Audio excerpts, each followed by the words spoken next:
چین نے corona virus سرا دیا، لیکن کیسے؟ یہ سوچنے والی بات ہے۔ یہ بھی ایک تلخ سچ ہے کہ دنیا میں سب سے زیادہ پابندی مسلمانوں کے عبادت گاہوں پر چین میں ہی ہوتا تھا۔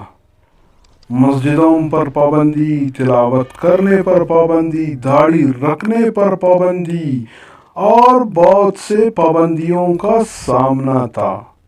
لیکن یہ سب کچھ گزرا ہوا کل کو ہوتا تھا، آج نہیں۔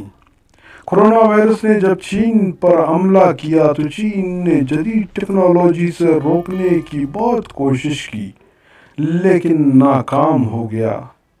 دوا ہوتا گیا لیکن شفا مشکل بنتا گیا۔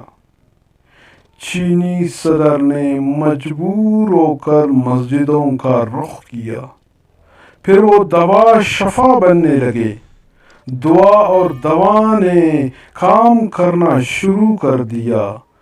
پھر چین نے کورونا وائرس کو مات دے کر جیت گیا۔ یہ تمام دنیا کے لیے ایک سبق ہے۔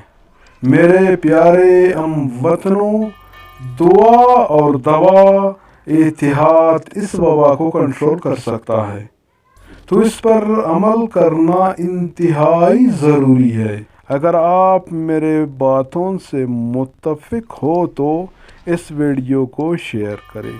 شکریہ۔ اللہ آپ کو اپنے حفظ و امان میں رکھے۔